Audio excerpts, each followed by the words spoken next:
Die.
How you like that silver?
Show me what you got.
bees got their nest here.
the outside.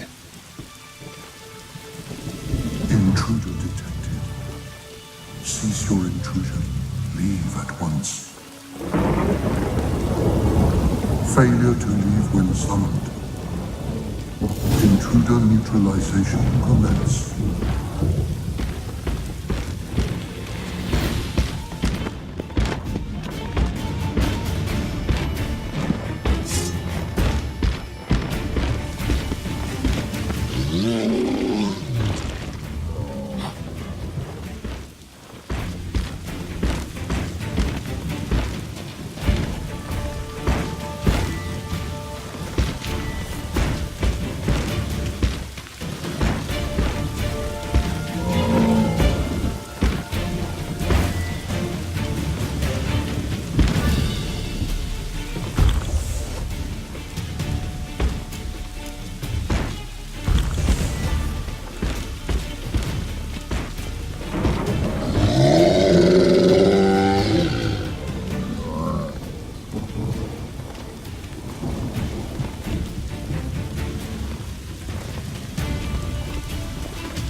Them too.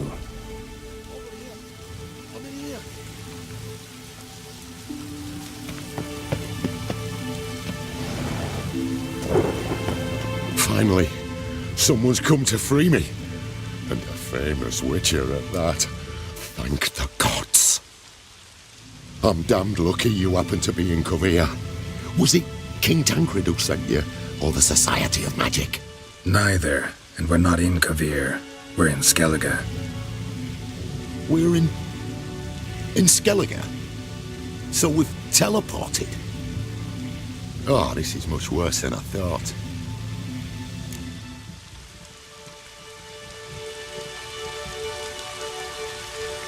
Not sure I follow.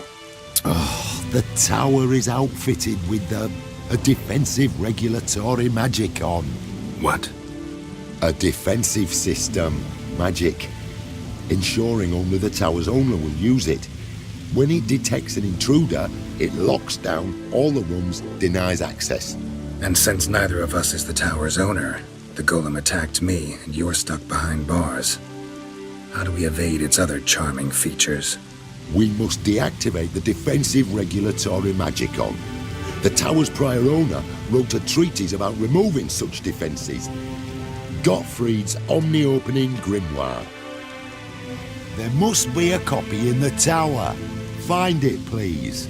With it in hand, I can try to circumvent the security measures, send you home and take the tower back to Kovir.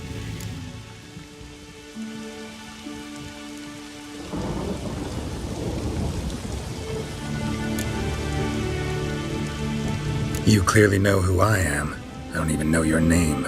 Seagull Bunce, mage and sorcerer in residence at the court of Compvanis. This tower was to be my new home. Bought it at an auction, you see. A tower at an auction? It belonged to Gottfried Stamfeld, a mage of some renown. When he passed on, his heirs auctioned the edifice off. They were all wary, repulsed. None dared see what Uncle Godfrey kept in his coloured jars. If it was their contents that had stripped him of his sense of smell and taken his left eye, they put the tower on the block, along with all it contained. The price was unbeatable. I couldn't resist.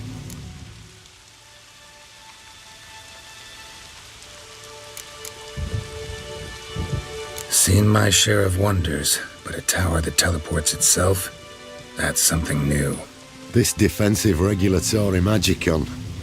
I tried to access it. Must have heard. Initiated some evacuation sequence. That opened the portal and jettisoned us through to Skellige. This, in turn, naturally generated electromagnetic disturbances. All very interesting, but I just want to get out of here. Then you must find Gottfried's omni-opening grimoire. The corpses over there.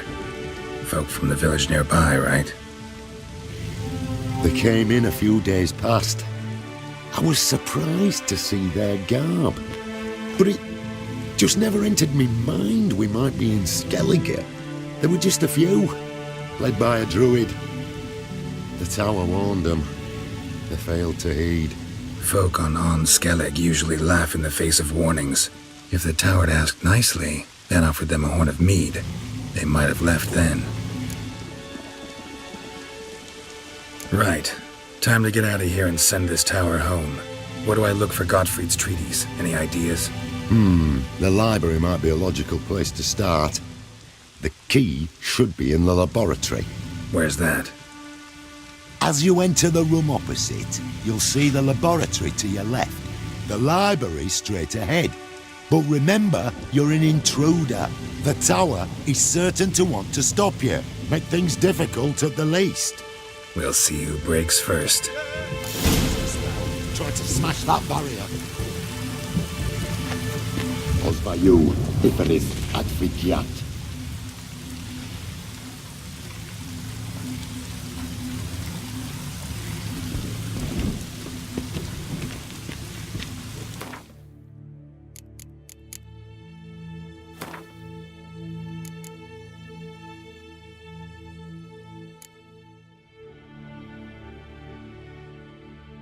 Therazane. I do not believe in ghosts, it is that simple. But my men say the house shakes at night, walls crumble, why, even the floors move about. Kurt Desart, Count of Anchor. There's no such thing as a risk-free real estate investment. It might turn out your new home has a leaky roof, structural rot in the attic, a scratched floor in the living room, or elven ruins beneath its foundations, and within them an enormous earth elemental just waiting for a chance to break free of its chains.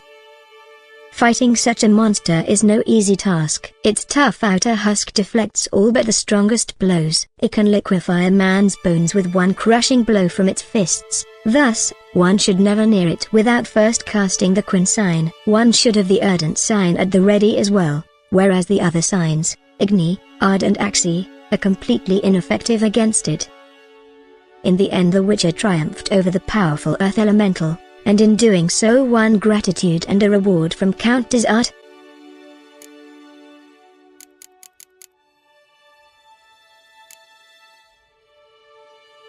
Imp. The imp pestering the merchants of Novigrad turned out to be a Doppler. These monsters usually avoid confrontation, to everyone's great relief, for when pinned they become extremely dangerous. Fighting them quickly turns into a fight against oneself, or, to be precise, against a mirror image gifted with one's own strengths and abilities. In a conflict with such even odds, only luck, or destiny, decides the victor. Geralt has an extra helping of both, and so won his fight against his doppelganger, then decided to let him go free, for unlike other monsters, this creature's motives for harming humans were noble.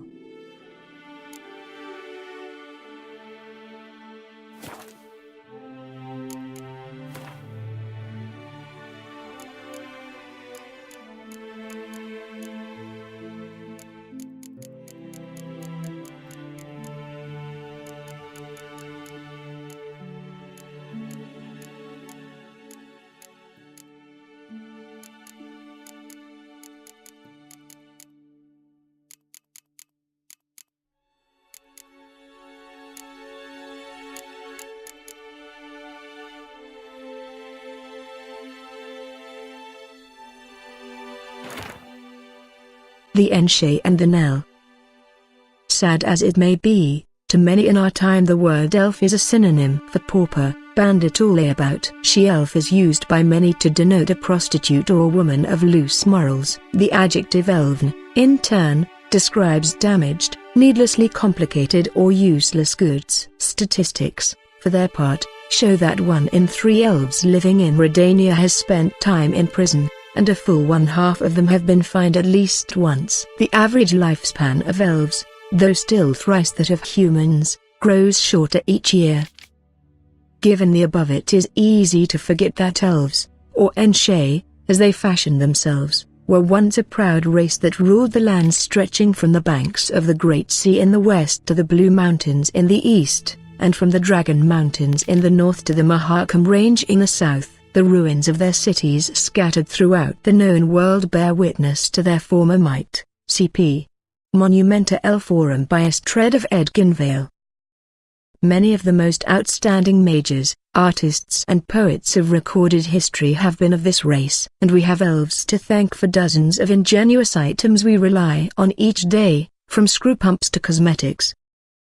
Those elves who dwell amongst men have largely forgotten their history and culture, the sole sliver of elven identity left in them being a burning hatred for humans, whom they refer to as Dwan, the elves of Dolblathfana, that puppet vassal of Nilfgaard, and of the wild highlands of the Blue Mountains have retained much of the old knowledge and culture, though they, too, are condemned to perish. This death sentence was handed to them by biology, for men, though short-lived, are several times more fertile than elves. Thus, while Aen Seidhe's numbers continued to dwindle, ours grow at an alarming and ever-increasing rate. Some elves believe that the tide of events can be turned, that they can put a stop to human expansion and, ultimately, to their oppression by men.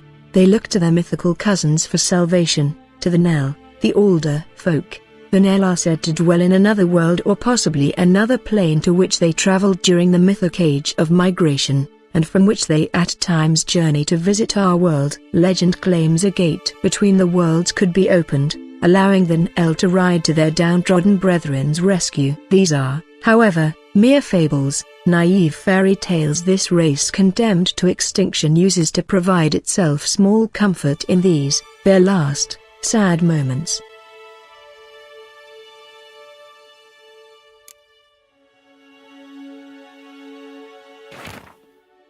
The Chronicles of Rerdania.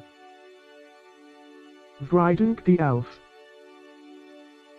Despite what one might conclude from his moniker, not one drop of elven blood flowed in King Vridank's veins. They called him the Elf because of his exceptional beauty, and for the great admiration he felt for the Aen Seidhe. This fascination, seemingly harmless, would have horrible long-term consequences. King Vridank, spitting in the face of all laws and customs, chose as his wife a half-elf and one of low status at that known as Beatrix of Kovir. The fruit of this regrettable and short-lived methylation was Falca, who later fomented bloody revolt against her own father. Though this uprising was ultimately extinguished and Falca herself burned at the stake, the young state was thereafter thrown into chaos for years to come.